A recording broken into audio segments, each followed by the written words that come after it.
All right, so if you're watching this video right now, it's because you are having trouble with your Dyson ball vacuuming on carpets. It gets stuck and it's very difficult to push.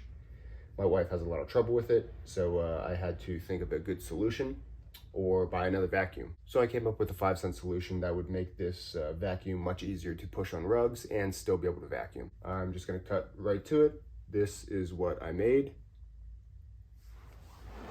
Make sure you can see that.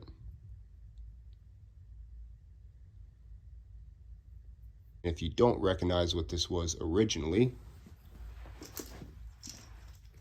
it's a clip, right? So it's the female side of just a standard clip.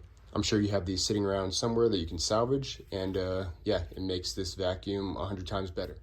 If you can figure out how to build this piece on your own, then you can just watch this next part and then go build it yourself. If you can't figure out how to build it on your own, then stick to the end of the video and I'll show you how I would build it the simplest way.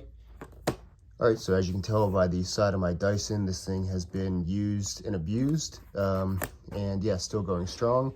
So the way that we are going to prevent this rubber from collapsing when the suction gets too strong on carpet is we're going to use the snorkel that I made. You just have to cut a hole in the rubber and then you slide the snorkel in, barb facing to the back, just like that, and then it prevents the rubber from collapsing and it allows air to flow through here so it doesn't get stuck. The nice thing about this design is that you can put it on this side and on this side. So if your carpet is not extremely plush, then you just need one. And if it's extremely plush, then you can put a snorkel in both sides. All right, so here is a fresh clip, and I'll try to do this in front of the camera for you. So you just remove the strap. Cool. Looking at these side by side, you can kind of see what you need to remove. So you can pause the video here and go ahead and remove those sections, and then I'll show you how I remove them. If you do have a clip that doesn't have the hole in the back, then you just take a drill bit and you'll drill a couple, maybe, I don't know, 1/8 inch holes in the back of this to allow for airflow. First thing I'm gonna do is remove this side here.